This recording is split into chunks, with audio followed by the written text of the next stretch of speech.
Magandang tanghali, Mayor! Magandang tanghali po, Mayor. Magandang tanghali, Mayor! Magandang tanghali, Mayor! Programa ng Tabuk City Local Government Unit.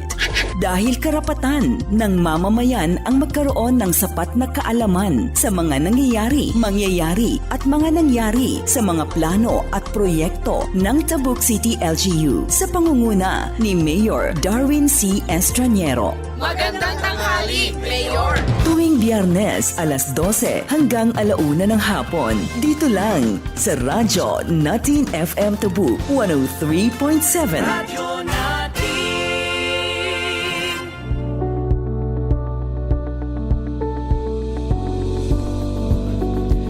Bagal daw manen kanya time amin gagayam kakabsat ken kakailian kasamat kariti aming agdingdingag kang agbubuya iti tangatang iti daytoy nga programa tayo. Magandang tanghali, Mayor, itatanga March 28, 2025. Mga kaibigan, still nga Women's Month celebration and start garod iti panagkampanya kadagiti local candidates tayo. As nakita tayo earlier, nasaksihan tayo dagiti kakailian tayo nga puspusan iti panagkampanya da, nakita tayo matagijay tarpaulins and other materials para iti campaign election, mga kaibigan.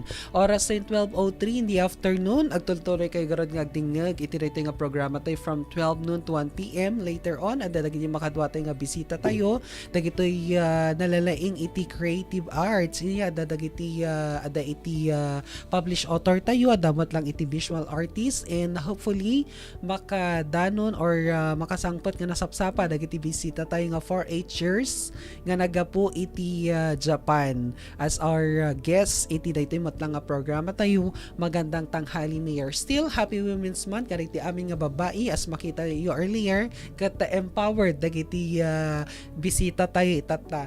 And of course i-announce ay lang earlier nga da iti naangay garod nga may isang aktibidad iti City Local Government Unit through the City Social Welfare and Development. Inayabanda dagiti 43 barangays nga mangtamtamang iti cases iti child abuse kasamat dagiti related nga cases iti barangay da.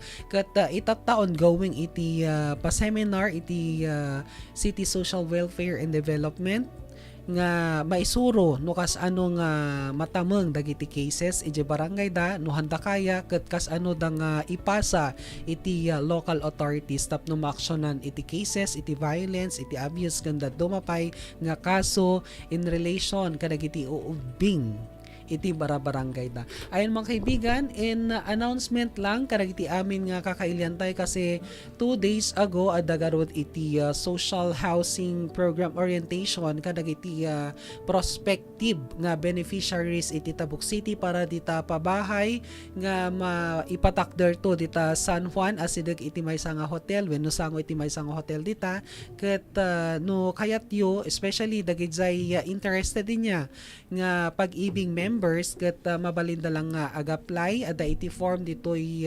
CLGU City Mayor's Office kan ditoy CPIO. You can come here and get the form and fill up it. And later on danto dagiti announcement mi i-post mo lang iti page iti Tabuk City Public Information Office. And i-greet tayo lang dito may sa nga avid viewer tayo ni Ma'am Tonya. Magandang tanghali, Mayor. Shout out po. Congrats. Mabuhay po kayo, sir. Hello mga sir and ma'am. God bless everyone. Hello po kay Mayor Darwin C. Estraniero. Da kami garoon makadwayo siyak ni Jeffrey Adatu. Makadwate mo't lang iti technical department ni Engineer Kurt Solbita. Kastamot ni Sir Ready Total dito nga programa kat in the Ulwan or ita the Ulwan ito Office of the City Mayor Engineer Darwin C. Estraniero together with our City Vice Mayor Attorney Rick Balo dagiti amin nga councilors tayo kan department heads and to our City Information Officer ni Ma'am Aurora Amilig. Ayan. And hopefully maka-itad mo lang ti questions ni Sir Aysen Bocalen as dito garot iti partner tayo dito nga programa. So mga kaibigan, adagarot iti guest tayo ni Ma'am Ida Marie Buen, iso na ikat maistang visual artist iti Tabuk City Kalinga. Naimbag nga daw, ma'am. Naimbag nga daw mag-iumat lang, sir. And together with her, ni Ma'am Joanne Sagaok, may nga published author tayo. As makita tayo, dita screen. Kat nakapaskal garo, dagiti naaramid na. Inya, dagiti na isurat na nga libro. Naimbag nga aldaw, Ma'am Joanne. Yes, good afternoon, sir, and good afternoon sa lahat po ng ating mga viewers. Thank you po for having us here. Ayan, maraming salamat, ma'am. Iti data niya, dati invitation, and naka-join kayo dito programa. No makita yo apo, dito screen nyo, di inaramid ni Ma'am Ida Marie Buen, kat makikita niya, inaramid na dito, i-explain nanto no kas ano, no niya timining na dagita, no apay nga, may isang aramid na kat dito nga visual arts, inya, kasamat ni Ma'am Joanne, no, kas ano nga nakasurat, iti data nga libro. Pero before we will ask dagiti dado mga questions tayo, damagan tayo man garod ni Ma'am Joanne. Ma'am, inya ti makikita tayo dito isang wanan. Oh, dagiti nga libro, kan dagiti title na data. So, can you explain kariti aming nga viewers and listeners tayo, ma'am? Okay, so naimbag nga aldaw ulit. Susakbay ti amin kat agpakilala nakpay. Siyak ni Joanne Sagaok, taga Upper Umalubuagan, Kalinga. And may sa self-published author, and at the same time, may sa mo lang enlisted servicewoman iti Philippine Air Force, naka-assign iti Civil Relations Service Armed Forces of the Philippines. So dagitoy makikita yo ditoy naka-display ditoy studio are my books, our books, no? Together with the other one, the 𝐼𝐸 illustrated by Ma'am Ida Buen. So ito po yung mga stories from Kalinga, and the other one is folktales from Kalinga village. And yung isa is a children's book entitled 𝐼𝐸 na isinulat po natin and sinelf-publish po natin. Ayan. So, makita tayo mo and kasano ba recently nag-launch kayo mat lang iti libro yun niya, Yes, iti sir. Kalinga State University. Tama po ba ako, ma'am? Yes, sir. Oo. So that was March 22. Kat in-launch tayo dito yung libro tayo. Although na-publish dito last year, 2024. So nag-isip kami ni Ma'am Ida na how about i-launch po natin ito sa Tabuk or in Kalinga. So we decided na i-launch po natin, and isa sa malaking tulong because Ma'am Ida ay nagtatrabaho po siya sa Kalinga State University, and so bakit hindi na lang doon sa KSU natin i-launch. And then iyon, ni-launch po natin. And I think it was successful. The discussion natin, Ma'am Ida, was talagang nakatuon dun sa promotion po ng ating reading culture and the promotion ng ating Kalinga literature. So, nagpapasalamat kami dun sa mga nag-attend dun sa book launching na yon. Although yung preparation po namin dun is very short lang. So, yung mga iba pang mga tao na dapat namin imbitahan, ay hindi na namin naimbitahan because I was busy. Katatapos lang kasi ng Philippine Book Festival na kung saan ay nag-attend din po tayo at dinala po natin ang mga stories from Kalinga para naman sa ating national audience sa buong Pilipinas. Wow. Congratulations, ma'am, para Yes, dyan. thank you so much po, sir. Ayan. Kay Ma'am Ida naman, baka, syempre, short lang yung introduction. Diba? Yung sinabi ko kanina. Baka pwede pa siyang magpakilala at sabihin lang ng konti kung ano yung mga nakikita natin dito sa ating mga screen. Sige. Hi, I'm Ida Marie Buen. Isa po akong visual artist. I specialize in acrylics, watercolor, also dry media I try. Tapos, onti pa lang sa digital illustration. So, I am also a geologist. I studied at University of the Philippines, and now I'm working at Kalinga State University as a science research specialist. So, nalaman ko tong project na to kasi nung nag-post si Miss Joanne about a call for illustrator. So, medyo nag-hesitate pa ako kasi nga mas traditional yung works ko. Pero tinry ko pa din. Kahit onti pa lang yung digital work ko, pinakita ko kay ma'am. Ayun, nakuha naman ako surprisingly. Ayun. So, dun ko natutunan yung na children's book pala yung i-illustrate. Tapos, natuwa ako kasi medyo in line siya sa advocacies ko at sa goals ko. So, yung focus ng story is about a kid who grew up in a village, tapos yung misadventures niya, ganon. He makes a lot of mistakes. It's a very fun story. So, gusto ko yung ipakita doon sa illustrations na he's very cute and fun and playful. Ayun.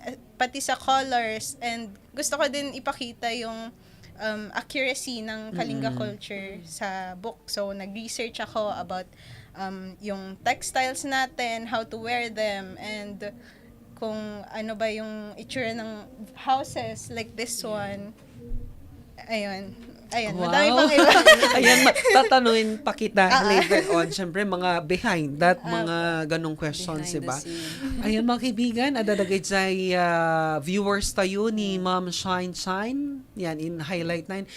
Tonya, kasama ti Ma'am Fiona Shine sa Gaok Agaton, watching here in Magmagan Village. Yes, Hello po, they're in the kadagiti. village. Watching po sila. Amin nga, kakailyan da, Ma'am. Oo, And of man. course, nagiti friendship da. Yes. Yan, shout i-share out. nyo lang apo da iting live tayo, tapno ado iti mainformaran nga kakailyan tayo niya. Oras sa 12:12 in the afternoon. Magandang topic natin kasi talks about syempre mga skills na mga talents ganon, and nakakamangha naman hindi lang sila nagsusulat, may mga ginagawa pa silang mga iba, hindi lang doon sa trabaho nila, di ba? Sana all. Mapapasana all tayo mga kaibigan. Okay? No, dadagay questions so apo ngay kat mabalin nyo garod nga i-comment lang dito Facebook tayo and idamag tayo karagiti amin nga guest tayo itata. So tatanungin ko si Ma'am Joanne Sagaok sa mga challenges niya bilang isang author, and paano nyo naman minamanage yung time ninyo kasi naibagayo garod nga you're working with the government also, di ba? So, paano nyo na balance? Kasi ang pagsusulat naman ay hindi lang naman overnight yan, di ba? Ano yung mga naging challenges ninyo? Can you share sa ating mga viewers and listeners po? Writing habang nagtatrabaho as member of the Armed Forces of the Philippines, ang trabaho po natin ay 24 hours and dapat naka-duty po tayo, is tough, but very fulfilling kasi doon tayo natututo how we manage our time, and if you want to do talaga yung gusto mong gawin, magagawa mo yun, so huwag tayong mag-alibay na hindi mo kaya yan, because if you love the things you do, you can accomplish that. And nagpapasalamat po ako sa aking unit sa Armed Forces of the Philippines because they support our parang second career mo yun, personal career. The first one is your work, diba? And meron kang isa na career mo as sa personal mo, yung ating personal career as an author. So sinusuportahan po nila yan. So we are in an organization na minomold tayo kung paano tayo mag-improve sa ating sarili, kung paano tayo matuto pa, and mag-learn sa mga natin, paano natin mapayabong yung meron pa tayong mga talent, so aside from doon sa ating work. So they don't limit us doon lang sa ating work as a servicewoman or ganon. So I'm very thankful sa ating units sa CRS-AFP, and actually yun din yung isa, yung trabaho natin, yung isa sa ating naging training ground para mas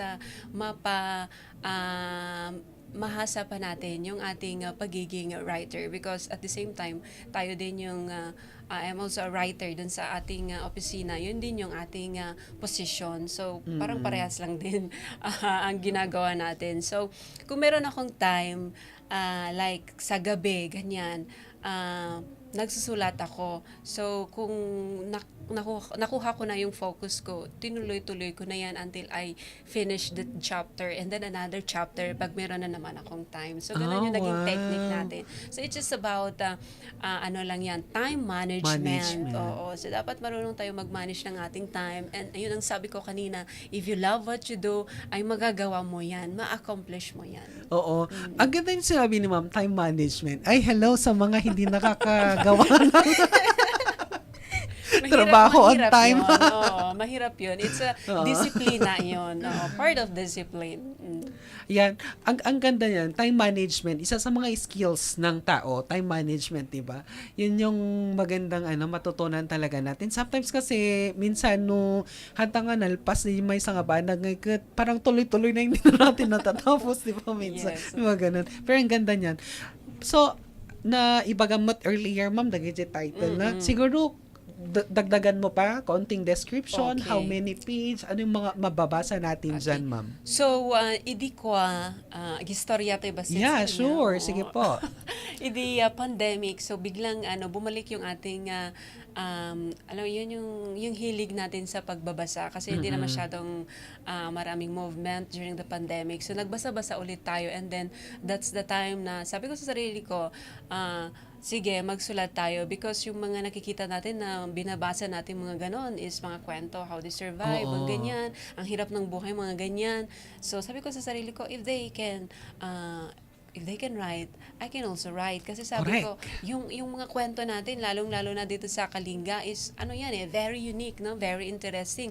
So, why not share it to the, hindi ko pa naman naiisip yung share it to the world. Basta gusto ko lang magsulat muna ng record of that happenings ng ating buhay. So, nauna ko pong sinulat yung Stories from Kalinga, a memoir of a village girl. So, kwento ko po yan, no? Sabi nila sa akin, may memoir ka na, but you still very young, sabi nila.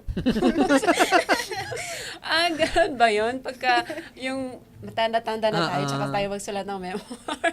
So, actually, itong mga memoir na ito, yung mga naisulat po dito is, mga, alam mo yung mga karanasan ng isang mga bata na mga pinanganak noong 90s. Kung maaalala nyo pang mga yun, no? Lalong-lalo na yung mga ipinanganak doon sa village ng Kalinga, no? So it talks about yung mga traditional na ginagawa ng isang community na nasubaybayan ko sa aking paglaki.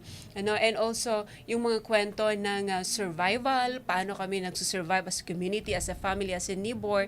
So marami pong it covers all of that, no, yung culture and tradition po ng isang community doon sa particular na parte po ng Kalinga. So that is 20 chapters na mga pinili ko na mga sa tingin ko interesting to share, no, na mga istorya ng aking buhay.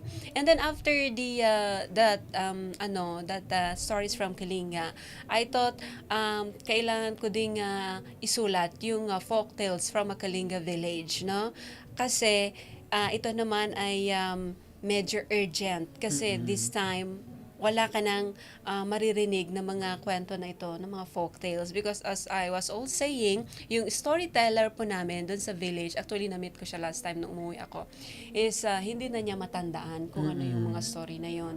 So, kung ano yung nasabi niya sa amin na ikwento niya sa amin nung bata pa kami, nung mga nagsisleep over kami sa kanilang bahay, yun lang din yung paraan ko kung paano ko naisulat yung mga story, kung ano lang yung naalala ko. And so some details, nag-research lang ako sa mga kapatid ko, sa mga kamag-anak ko, mga ganyan. Ano nga pala ito? Paano nga pala nangyaring ganyan? Just to supply all the details dun sa mga stories na yon. So, sabi ko, if hindi ko gagawin to, itong mga story na to is na lang siya. It will be erased sa ating history. Wala na siyang record eh. So, hindi na natin siya maririnig, lalong-lalo na yung mga next generation. So sabi ko, sinulat ko na yan. And so we have the record. The first one is the 20 set of stories, and then we have more to write soon. Maganda yan. Tap na mai-record the piman niya para hindi mawawala in the future. Kasi baka makakalimutan na talaga. Siyempre, or naman minsan, yung sinulat natin para same.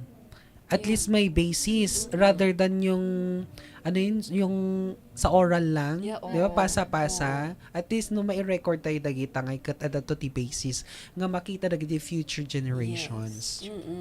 And that nung una, I didn't think about publishing it. Basta ang gusto ko lang, okay, let's write this para may mabasang mga Hindi ko alam yung self-publishing actually.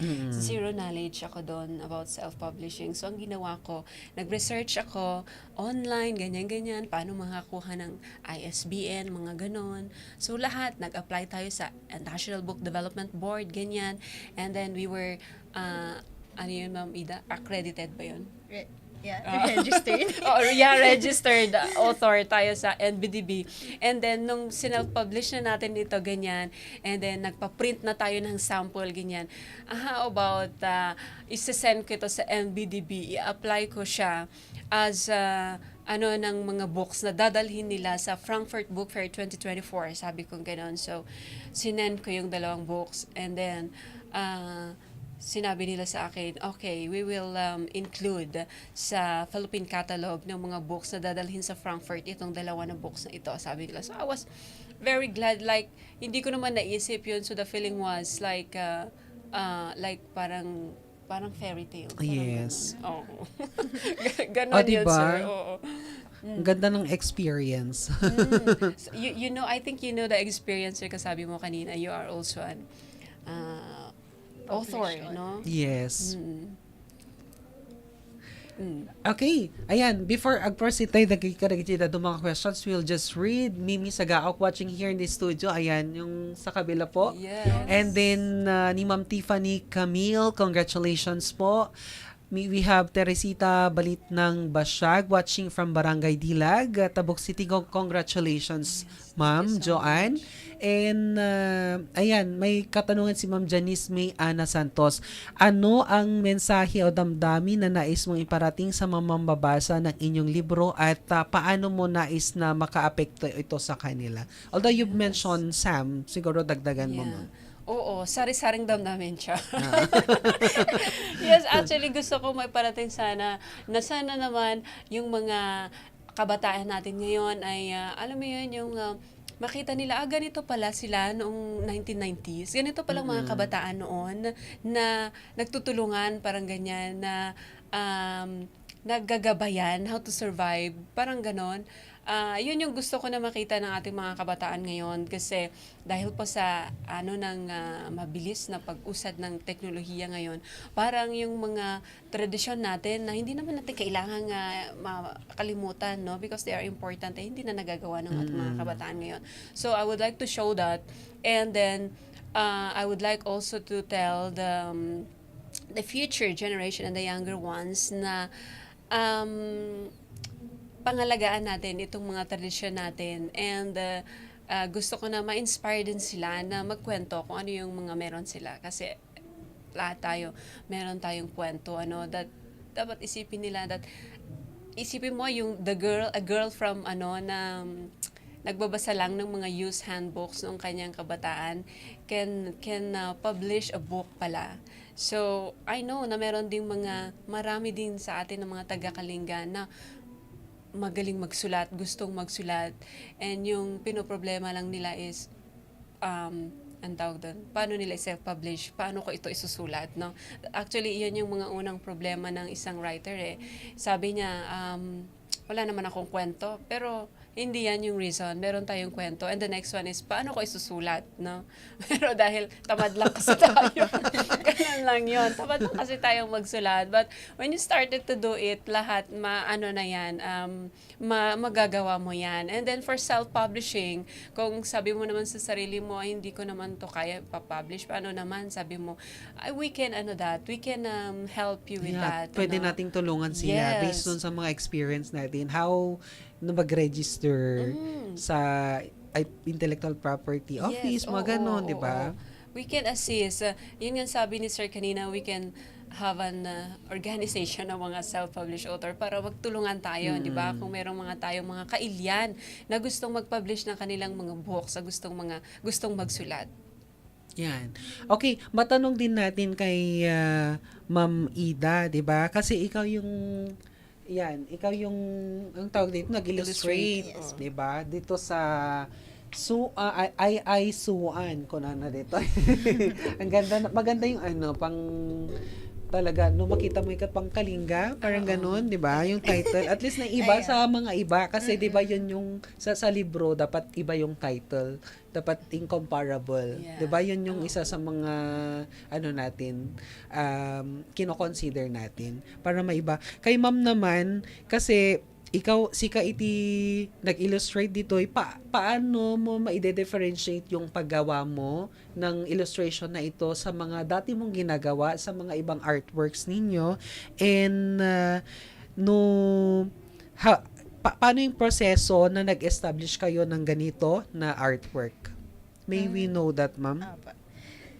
Most po ng dati kong artworks talaga mga painting. So, acrylic, meron ako dito dala actually. Wait lang. Pwede ko bang ipakita? Ayan, ipakita natin, ma'am. Tapos makita damat lang.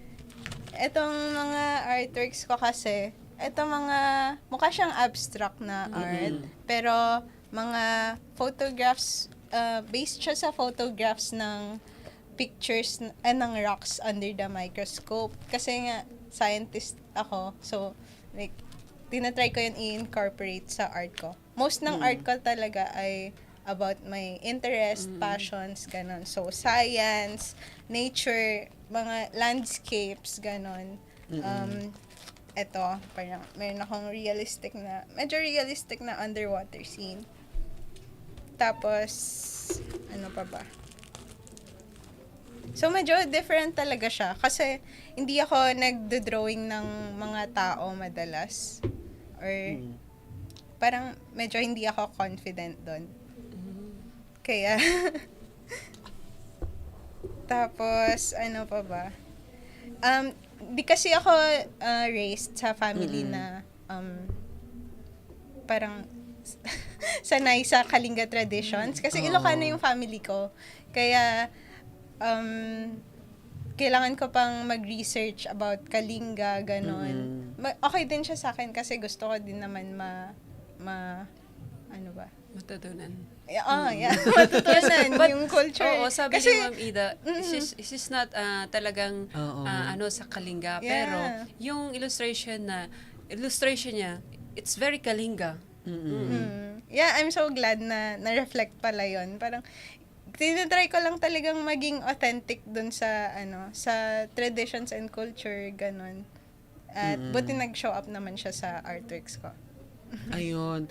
At least ngayon may maganda kang ginagawa, diba, to share. So, kailan mo nag-discover na marunong kang mag-illustrate, mag-paint, at yung mga ganyang skills? Medyo matagal na akong nagdo-doodle, yung parang sa lang, sa papel, ganon, tapos wala na. Pero nung pandemic, since wala ngang magawa, tinry kong mag-paint. First time kong gumamit ng brush. Tapos sabi ko, parang madali lang.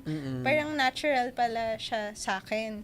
Kaya sabi ko, dapat siguro mag-spend ako ng more time and effort sa art. Kasi na-realize ko din noon na passionate pala ako doon. So, ayun, dun ko natutunan nung pandemic din. Ayan, maganda yan. Kasi yung mga ginagawa natin na yan ay dyan tayo naiba sa ibang mga tao, di ba?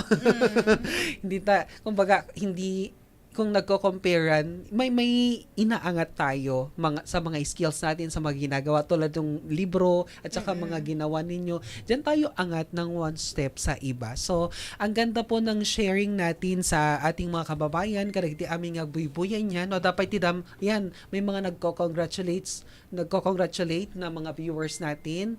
Ni Ma'am Janice Ana Santos, paano mo binibigyan ng binibigyan ng buhay at kahulugan ang iyong mga paintings at ano pang mga pinagmulan ng iyong inspiration sa paggawa ng sining? Dati question na, ma'am. Medyo nasagot ka na din naman kanina. Ayan. Okay, si Ma'am Ira Gacoya, congratulations po to the author and illustrator. I cannot watch this live. Ayan. Pero thank you po for watching. We will read other comments po later on after a short break. At later on, makadwa tayong matlang dagiti dadto mga bisita tayo, dagiti 4-Hers inya nga naga po iti Japan. They will tell their stories. Kada tayong and of course, ituloy matlang ma-interview tayo dagiti guest tayo nga datuman ni Ma'am Ida kasamat ni Ma'am Joanne. Agsubli tayo, kalpasan dagiti palagip.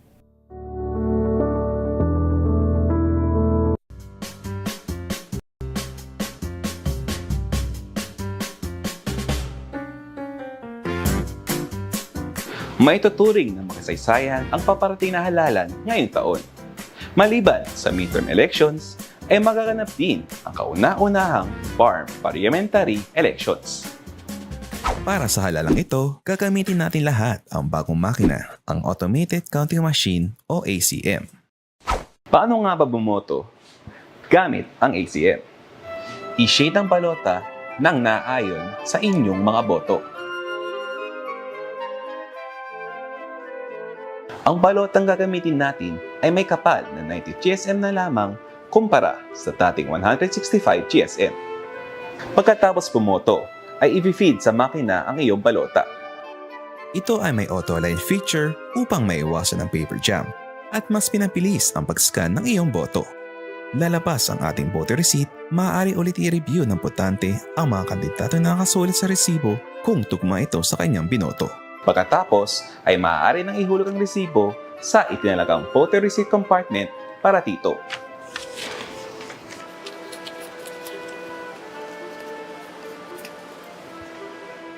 Napakadali bumoto gamit ang ACM. At nariyan din naman ang ating electoral board sa araw ng halalan na handang tumulong sa atin kung sakaling nahihirapan pa rin tayo. Nakaka-excite ang mga pagbabagong hatid ng teknolohiya sa ating demokrasya. Totoo ngang ang 2025 ang panahon ng mga bagong halalan para sa mga bagong Pilipino.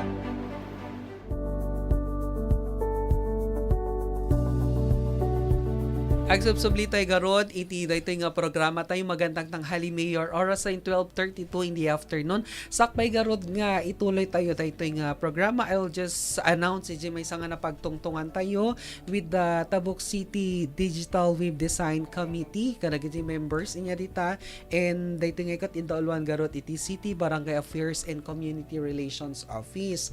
At danto iti activity tayo nga Tabuk City Digital Web Design Contest. Ti mechanics na rito apo kat dagijay nalingmot lang illustrate, mga illustrators, dagijay nalingag Photoshop, mga ganon. At saka kayang mag-design digitally. Ang ide-design da apo kat dijay weave iti Tabuk City. So gagawa sila ng kaslangay nga web design. So kasla no makikita yun ni Ma'am Joanne, 'di ba? Web design 'yon, yung sa kanya. Parang gagawa kayo ng sarili ninyo na unique, original na as much as possible walang katulad.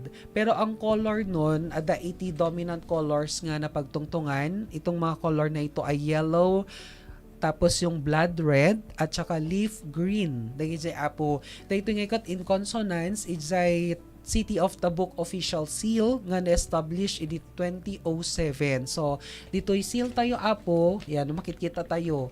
Iti Tabuk City, gamin nga ikat, ada iti dominant colors na or mga primary colors nga makikita tayo. So, i-follow tayo dyan and there are additional colors nga minor colors ko na tayo like the lavender, the black, kan da dumapay white, kan da dumapay i-post min to iti Tabuk City Public Information Office page, the mechanics no kas ano kayo nga maka-join no mano iti price kan no inya iti deadline. So hopefully nga ado iti maka-join dita kasi yan yung gagamitin na natin na official web design iti Tabuk City. Kasi sa Kalinga, pagkita karagijay isusuot, dagijay kakailian tayo, ngayon, uy, taga Kalinga data, di nakatapis, di nakabaag, di ba makikita na natin.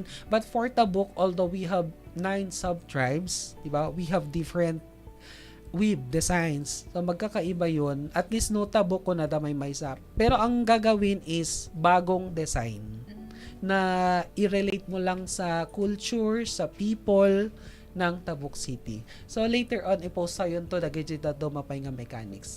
Ayun mga kaibigan, adagarod iti may sapay nga bisita tayo ni Sir Raymar Pantolok Omecas from Cabarwan, 4H member na imbangal daw, sir. Na imbangal, damit lang kanyam, sir.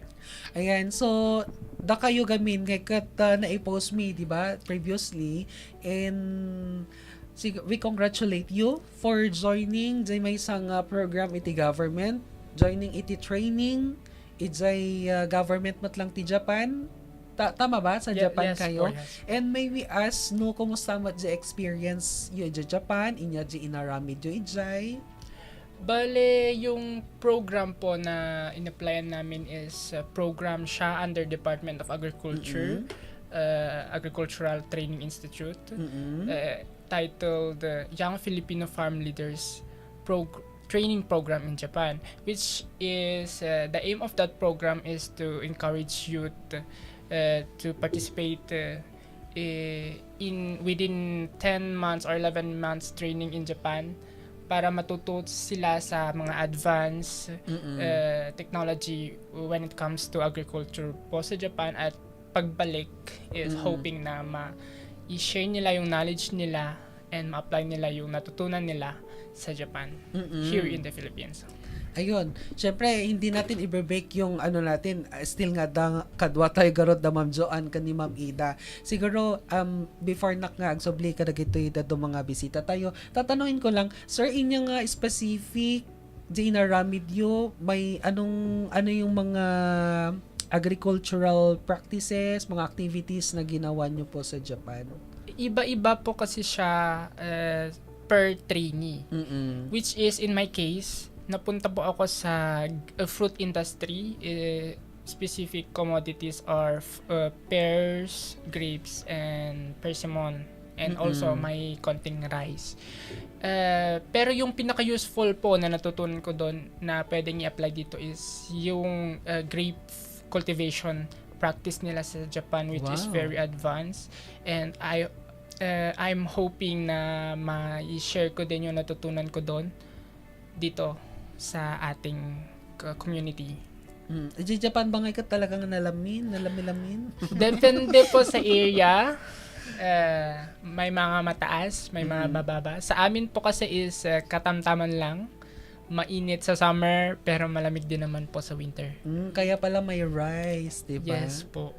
Okay. So, grape farming, inya nga specific nga grapes? Yung mga grapes nila doon is yung pinakasikat doon is yung Shine Muscat, which is yung taste niya is comparable to unas? What is it? Sugarcane. Napakatamis po. Yes, yun po yung pinakasikat na variety ng grapes doon. Ano yun? Nagyan kayo. Saan kayo nakatira, sir? Inyati nagyanan nyo? Inya nga farm? Kasi, sir. Nakatira po ako sa host farmer ko mismo, sa bahay ng host farmer ko. Parang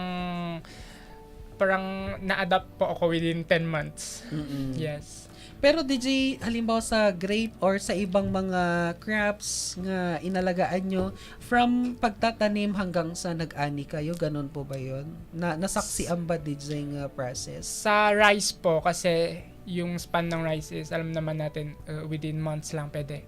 Na witness ko po from planting until harvest. Pero sa grapes, natanim na po. Okay, ang ganda yan niya.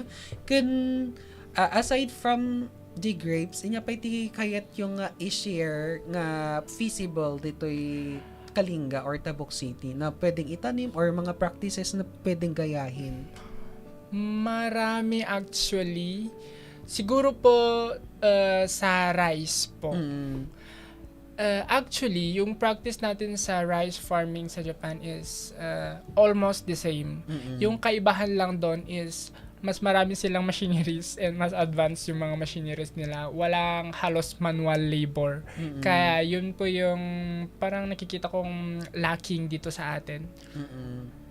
Na in hope na ma-improve po sa ating community. Ano yun sa Japan, ibig sabihin no ag-harvest ngayon machine? Yes, everything from planting to harvesting, spraying. Wow, sana all. Planting, rice planter, spraying, drones, harvesting. Abono. Yes, pati abono po, drones. Ala, diba? Diba? Yes. Kasi kumakanya tayo niya. Kayang-kaya po magtanim ng kahit isang dalawang tao lang sa maraming hectares. Oo, kasi dati experience iti Tabuk City dagay taga DA na pandaga road dito yung farm dito San Juan. Ngayon kapay nga na isurat dito, hopefully ma-publish ko to page tayo. DJ kon ko na parang drone, tapos iso na tinag-abono. And no manual labor, maraming tao, tapos maraming oras yung gugugulin, parang isang araw. Tapos yung drone, abono ngayon, parang 1 hour lang tapos na daw. Yes po. Ang ganda. So, mga ganun din. Talagang advance yung paggamit ng mga machine doon sa abroad. Yes po. Yun yung advantage nila sa when it comes to technology and yun, machines. Pero when it comes to practice naman, meron po tayo sa may mga scientists or mga agriculturists doon na nag-aaral dito sa Pilipinas when it comes to rice farming. Ay sa bagay kasi Opo. 'di ba pero dun sa Japan nalawa ba di pagmulmula damat lang iti pagay? Yes po. Mm. Depende sa kung gaano kayaman yung farmer. Kasi may mga farmer na halos 50 hectares each. Depende sa skill po ng land nila. How about sa production? Mga halimbawa doon sa mga farms nila, kung siyempre advanced, 'di ba? Yes. Talagang marami yung production nila kasday. Sa Japan, mas pina-prioritize nila yung quality over quantity. Ay, quality over quantity. po. How about kung nadadagiji kasi dito'y Philippines, 'di ba? Parang dinaraanan tayo ng maraming bagyo, mga ganun. Kas nga maka-cope up no adadagiji kakasay dagiji storm signals and yung mga maraming typhoons, I should say. Yeah. Madali ba sa kanila? Within 10 months of living in Japan, na nakaranas po ako ng isang bagyo doon.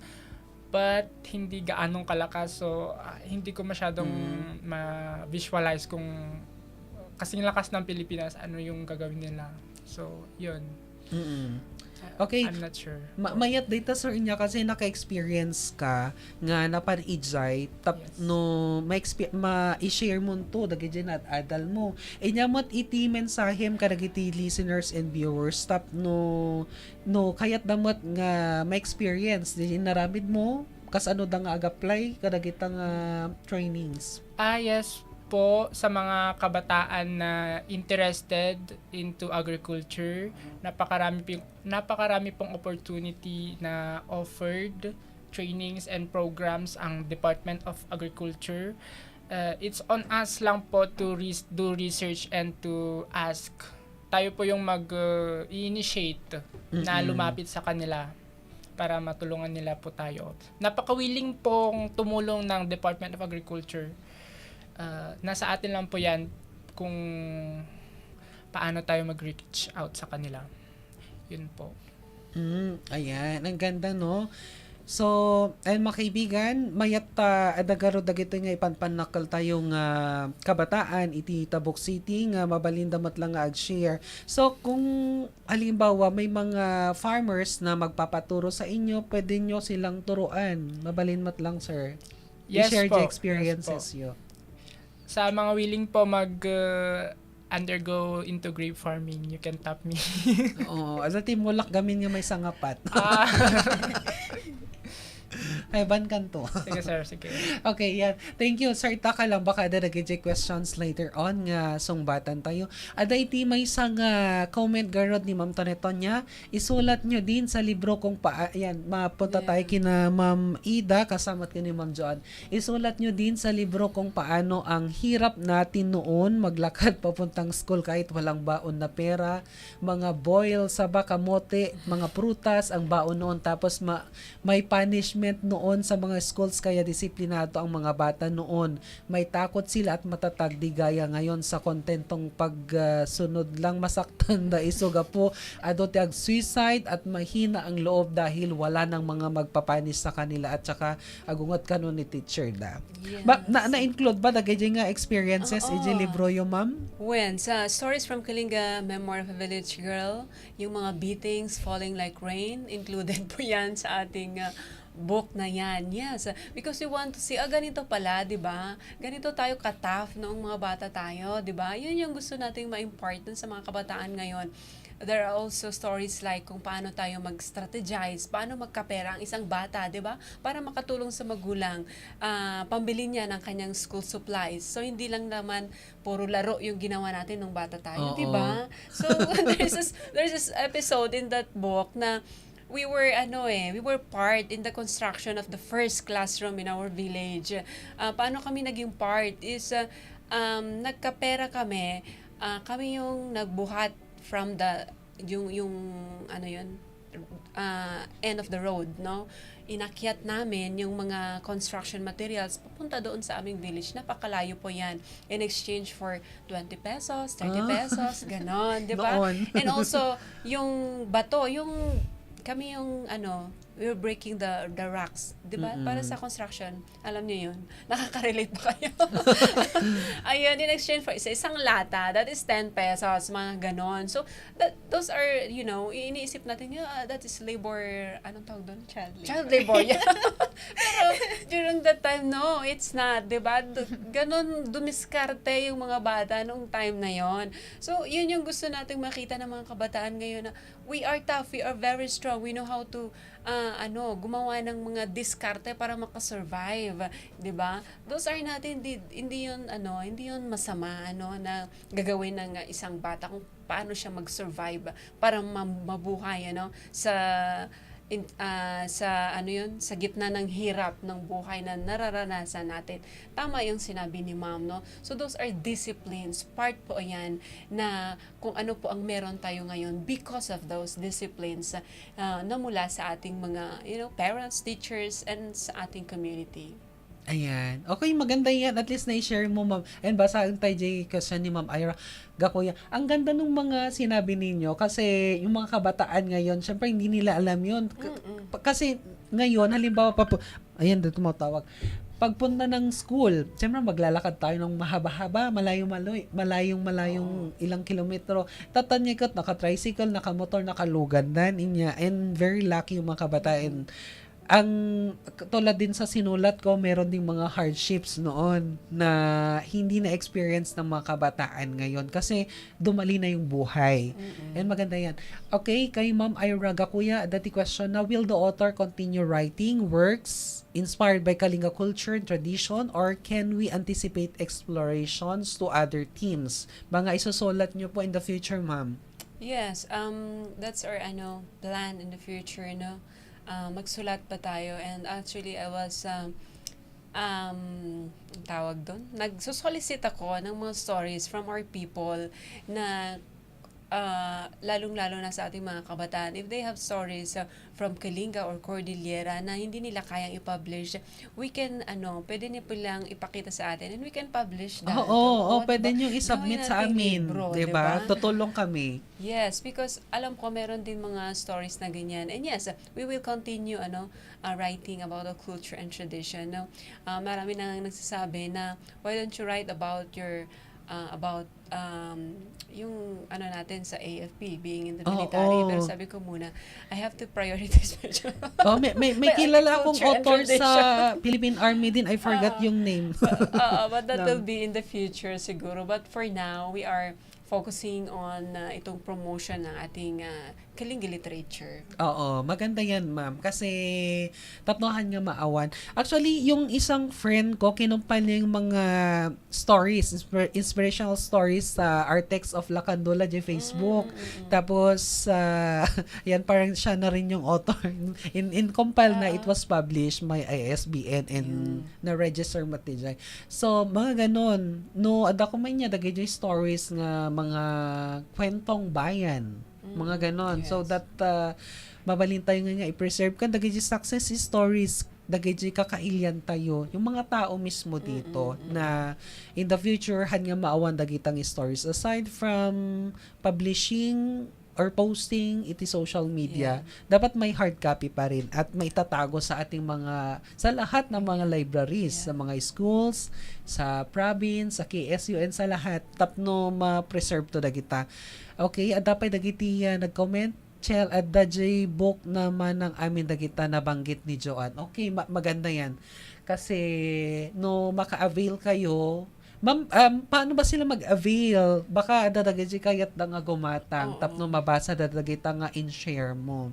Yes, para po sa mga gustong mag-avail, mabalin kayo direct contact kanya di sa Facebook ko, Beautiful Joe. Kasi beautiful. Di Facebook ko, mabalin yung message di Jai or the number ko nga 09 nalipatak man dyan number ko. 09, okay. 0947-7500449. So, yun po yung aking Facebook Facebook at contact number. And then, available po siya actually sa aking Shopee account and sa Lazada. Pero mas mabilis, pagka i-contact nyo ako kasi we have stocks here in Tabuk. So, we can deliver that po for free around Tabuk po. Okay, at dati question nito yung naipadanon Ma'am Joanne ko na being chosen by the National Book Development Board or NBDB to exhibit your books, stories from Kalinga, na dito on the Philippine Pavilion at the world's oldest book fair 2024 Frankfurt Book Fair in Germany is a huge achievement on kanyam. How does its success feel like? Inya what timarik na Ma'am Ijay in can you share your insights especially for other authors who wants to join in this international book fair mat lang Ma'am? Yeah, so as I said earlier, yung sabi ko yung feeling na hindi ko mai-describe is like fairy tale, sabi ko nga kanina. And then, yes, kung kinaya natin na mag-join sa mga international na mga ganito, maipakita natin yung ating mga books to national, international audience is kaya din yun yung magawa yan. So, we just kailangan lang nating magsulat talaga. And of course, yung sabi ko, yung kwento natin is very unique, nung naipalabas talaga itong mga book na ito, I am receiving messages from different part of the country, even internationally, because itong mga books na ito available on Amazon, sa KDP, sa Kindle. They are very thankful na may mga ganito na nire-record natin, may mga ganitong book. And it is hindi lang sa part sa akin na nakaka-proud, but also sa Kalinga mismo, sa ating probinsya. And then, wag po tayong maghintay na other people from sa ibang lugar, sila yung magsulat ng ating kwento. Tayo ang may kwento nito, so we have to write it. Okay, Ma'am, parang nalaman ko na yung books ninyo ay na-include daw po sa DepEd. And saan pa na-include ang mga ito, Ma'am? Okay, so for clarification with the DepEd, wala pa akong confirmation with the DepEd, but scoopers from DepEd are interested sa ating books kasi nakita nila na yung potential having itong mga books nito like authentic IP, IP works, the gusto nila maipakita yung ganitong content pa naman sa kanilang curriculum. So inihintay ko pa yung kanilang decision process because I met some of them, lalong-lalo na itong mga scoopers from Kalinga during the Philippine Book Festival. Kasi yung unang araw ng PBF is for the DepEd scoopers all over the country. So may mga pumunta po sa atin from Cordillera and even some part of the country. So na mga scoopers para tingnan nila itong books natin para maisama nila sa kanilang learning materials, sa kanilang curriculum. So I'm waiting for the sa kanilang decision, and I hope na mag-succeed. And kung mag-succeed man, it's good for us, for our people, and for Kalinga. Ayan. Before natin mapapakinggan si Ma'am, siguro konting book reading lang. But I will ask this question kasi sabi nila na kayo daw po ay mabibigyan ng grant sa NCCA. May grant po ba na ibibigay to continue publishing other books po? Or continue publishing more books? Yes, it's a grant mula po sa NCCA, sa National Commission for Culture and the Arts, for the folk tales from Kalinga Village. For the folk tales lang. For the publication po ng folk tales. So malaking tulong po yan na grant from the NCCA. Actually, in-applyan po natin yan last 2024 with all the requirements na na-satisfied naman natin sila sa mga requirements, and they give us that grant. Iyon pa yung malaking tulong para magpa-print pa tayo ng maraming copies ng folktales from Kalinga Village so we can distribute all over the country. And because meron pa tayo kasing I have to cause sa ating community. Yun po yung ating goal na i-repair po natin yung classroom na yun. Because gusto ko pong magkaroon po ng teacher po doon so that the children sa aming village po will not have to walk an hour a day, para pagpunta sa school. So, I also aim to establish a library for the village para ma-maintain natin yung ating reading community and our reading culture. Ayun, may gagawin, no? Parang social responsibility, di ba? Yes, and gusto nating mag-advance magpasalamat sa DepEd. Kaya naman. Okay. Ma'am, baka bigyan nyo kami ng pasample kung anong babasahin ninyo, mga pasample lang dun sa mga ginawa ninyo. Hindi naman tayo nagmamadali, sir, because parang yung isang istorya. Ayan, kahit baka may maybe the first story dito sa folktales, it's a story. Sige, pakinggan natin Pakinggan yung muna natin. Sige, okay lang ba babasahin ni mag-overtime? ma'am. Sige, ma'am. Ayan, go ahead po. May time pa naman tayo. By time. Sige, this is the medyo maikli lang ito. Ito yung unang-una na story dito sa book na Folktales from a Kalinga Village. The title is Tuway and the Bugnay. Okay, so it's the season of bugnay in a certain village in the mountains of Kalinga, northern Luzon in the Philippines. This red wild berry that turns violet when ripe is usually eaten as a snack by the villagers while conversing on their balconies at home or around the perimeter of their property. The bugnay trees are in the mountains, and villagers who go to gather firewood in the mountain usually pick some bugnay to bring back to the village. Folks like to pluck the tiny fruits from their bunches and put them in a bowl, then just add salt. Using a second bowl, they shake it to mix in the salt, making it juicy and reducing the sourness.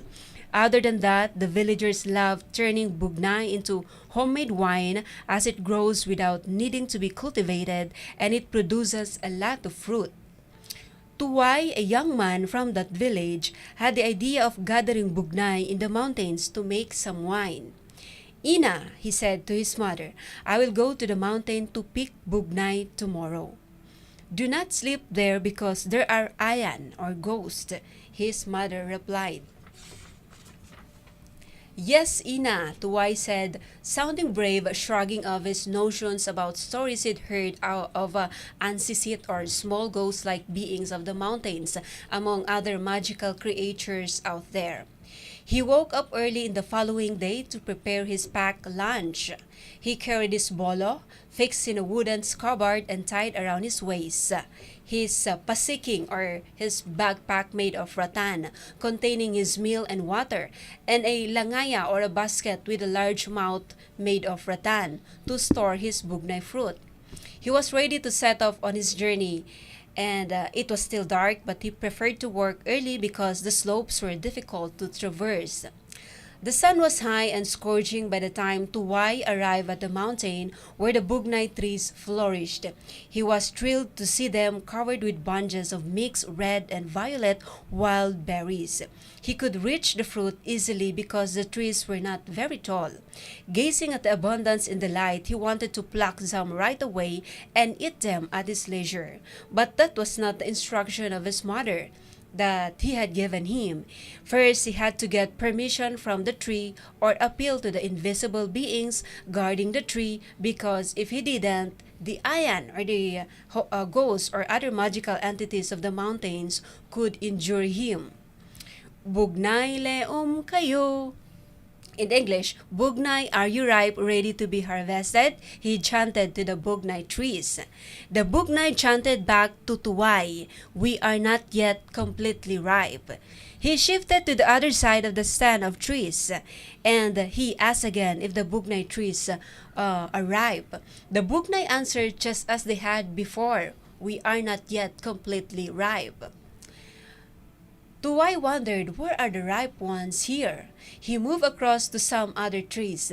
Then he once again asked the trees, Bugnay, are you ripe? We are completely ripe, said the bugnay. This report was like music to Tuway's ears. He was overjoyed to hear it, meaning that he was permitted to harvest the ripe bugnay fruits. He carefully placed his belongings underneath the tree. He started picking the fruits and putting them in his langaya. While picking, he ate two, for they tasted so perfectly ripe, not too sour, and he quickly filled his langaya. It was already noon and he was ready for lunch. He rested under the bugnay tree, leaning against the trunk. Then he opened his packed lunch and ate from his supplies. When he finished his lunch, he had a few more handfuls of the ripe bugnay fruit. He put one, then another more handfuls of the ripe bugnay fruit. The juices were dripping from the left and right sides of his mouth. And, he calculated the time he needed so that he could get some sleep while waiting for the heat of the day to pass before returning to the village. He didn't want it to be too hot on the way back while carrying a heavy basket of bugnay fruit. As he rested under the tree, a combination of cold and warm breezes rocked him and he couldn't resist a slumber. Considering his full belly, it would be nice to lie down. He lay down beneath the bugnay tree and before long was fast asleep. While Tuwai was sleeping, the Kobyen, or small ghost-like creatures of the mountain, happened to pass by. As his mother had said, these ghosts roam when it's noon. The Kobyen saw him lying there and approached quietly. "Someone is dead," said the Kobyen. "Where can we lay him to rest?" they discussed among themselves. "Let's bring him to our place," agreed the Kobyen.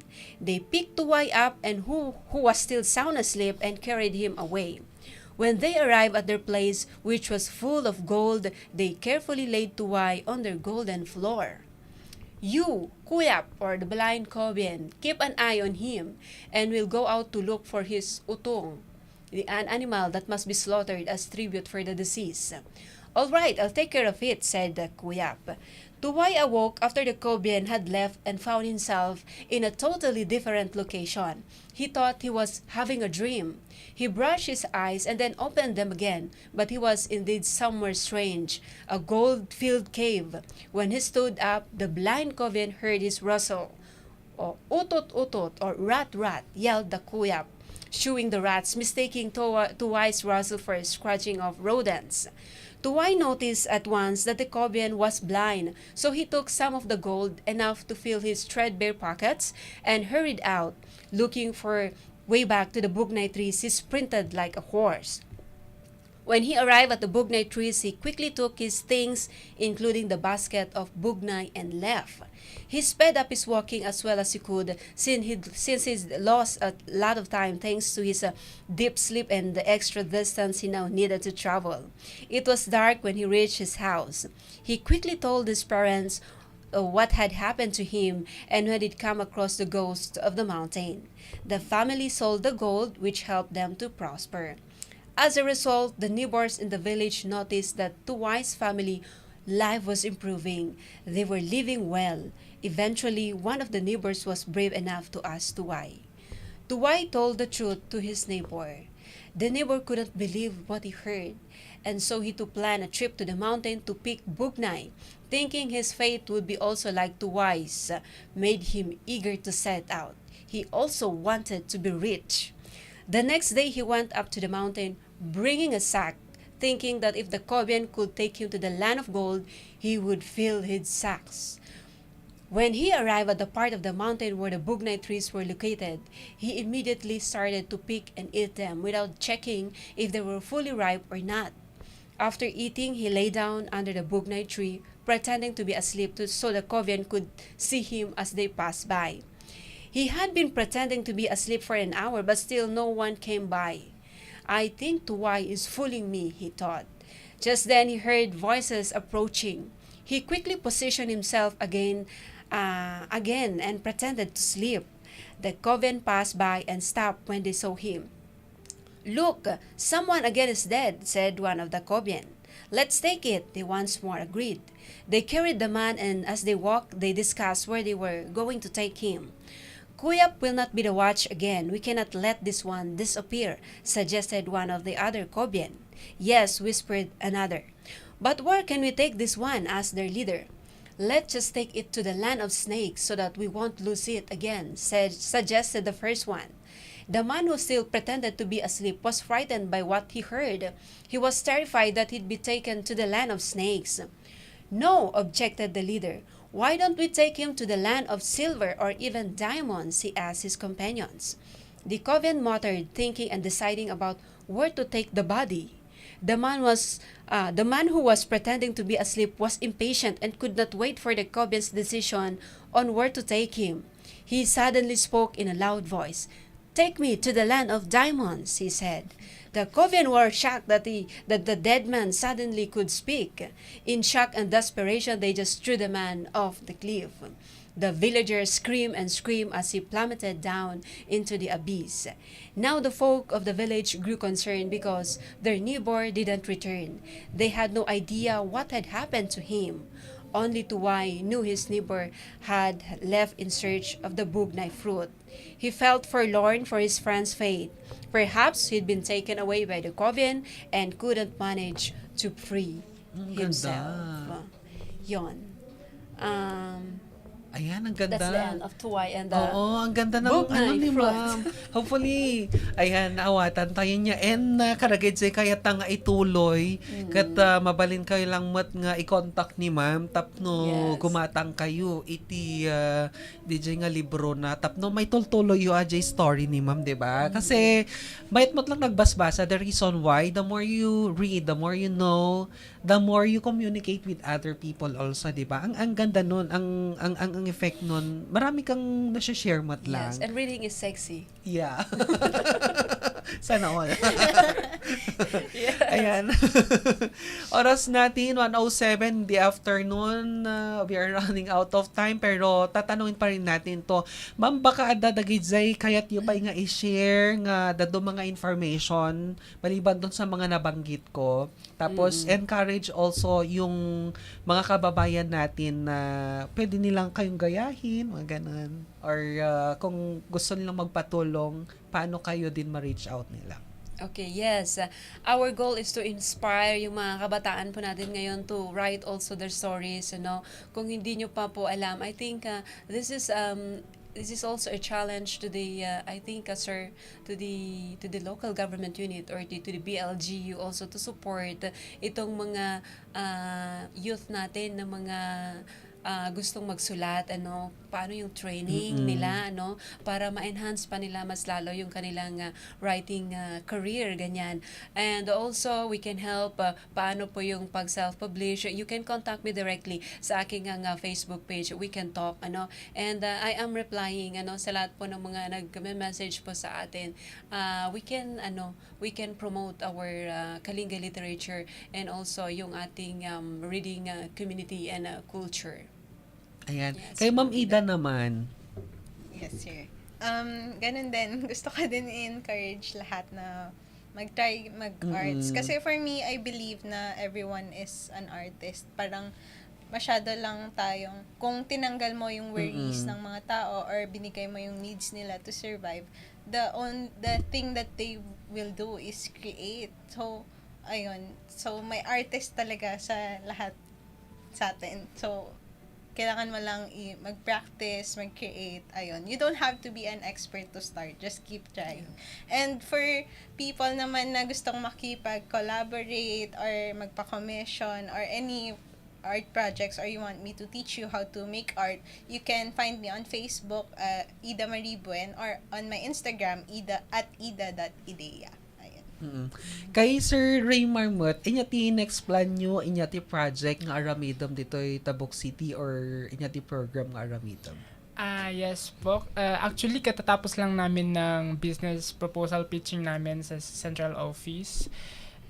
Kanina lang. And yung project proposal na present ko po doon is grape cultivation, grape farming. Yun po. Talaga yung focus ko. I want to improve or develop po yung grape farming practices natin dito. Although wala masyadong nag-grape dito, pero I just want to introduce din para maiba naman. Meron sa Rizal, meron Opo, meron po. Hindi ganun kalakihan. Ay, Yes. Baka mas malaki, Ay. mas bongga. Hindi naman po masyado. Okay. Okay, baka dapat kahit yung i-add mga ibang reminders or announcements po. Pwede ko Yes, pa ma'am. bang Go ahead i-promote po. yung? We are actually trying to form an organization for creatives here in Kalinga. Mga visual artists, photographers, writers, literary arts, ganon. So, the name of the group is Chanangwa Art Collective. We are still organizing the structure and the constitution of the organization. So, stay tuned for that. Okay, so, yan. Inform yung tulat na kami, ma'am, no, kasi ano. And ma'am, baka da kahit mo pa yung i-greet. Yes, thank you so much po sa lahat po ng mga viewers po natin. Merong mga nagsasend ng kanilang mga interest, sir. I am reading the comments. Thank you so much. And thank you also to the Tabuk City Information Office sa programang Magandang Tanghali Mayor for having us here na magkaroon po ng ganito na avenue for ganito mga talents na meron tayong mga taga-Kalinga. Thank you so much po. Okay, ni sir, baka dapat kahit mo i-greet, sir. Wala na po, sir. Wala na po, okay. Hello po. So, maraming salamat karigiti amin nga nagbuya, kasamat nga nagdingig, karigiti amin nga nag-comment. Thank you. Yan, na-notice ko lang, both of them are women. I'm curious to know if there's a man behind their arts. Lahat po ba, pwedeng answeran, pwedeng hindi. PM na lang Okay. daw, sir. So, ayan, maraming salamat sa kada kayam amin baka dapat yung ako nabasa nga nagan message, share, gasigas, mayat dagita books ni Miss Joanne part 2 kuma soon, diba? No, danto ti kwa tama i-post tayo tamait kumang amin nga schools ket ada copy na dagita nga books. Ayan, hantay nga mabasa amin kan hantay nga maanseran because of limited time pero hopefully danto ti part 2 if they are available to no danto dagiti next nga projects da ngay kat we can still invite them here. And question to 𝐌𝐚𝐬𝐿 how do you encourage the younger generations to engage in farming? Actually nasagot mo naman earlier pero baka adati i-add mo. Actually, yung nag-question po yan, supposedly siya yung kasama ko dito.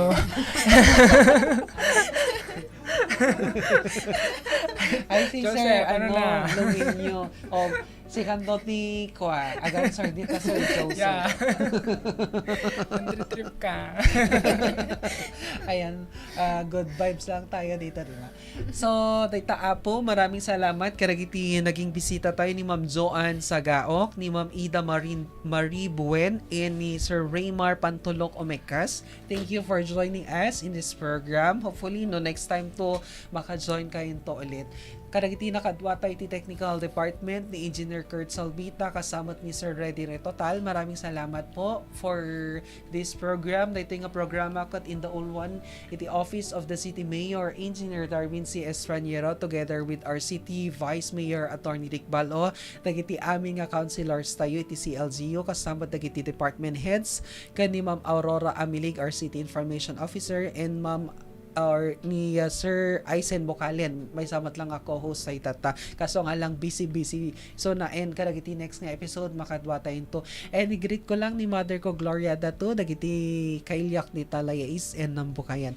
Once again, maraming salamat, mabuhay po tayong lahat, enjoy the rest of the day kan kasama tagiti sa marunong aldaw and ayan, halala na malapit na po kaya mag-decide na po tayo kung sino talaga ang ating i-vote. And of course, abangan nyo po ulit ang aming next na episode. It's a Know Your Candidate Forum scheduled on April 2, 3, and 4 at sa 8 April 8, mga kaibigan. So, ada ko may activity tayo on the first day, iti April kaso nga lang because holiday, na-move tayo iti 8. So, data apo, dagiti dato mga postings and information. Abangan nyo lang apo dita Tabuk City Public Information page tapno ma-update kayo karagiti happenings iti Tabuk City kasama dagiti partner agencies tayo. Once again, this is Ian Jeffrey Datu. Maraming salamat at magandang araw sa ating lahat.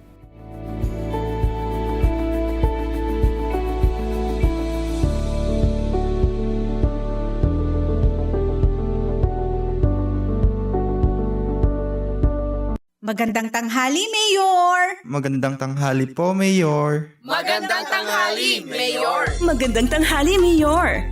Programa ng Tabuk City Local Government Unit.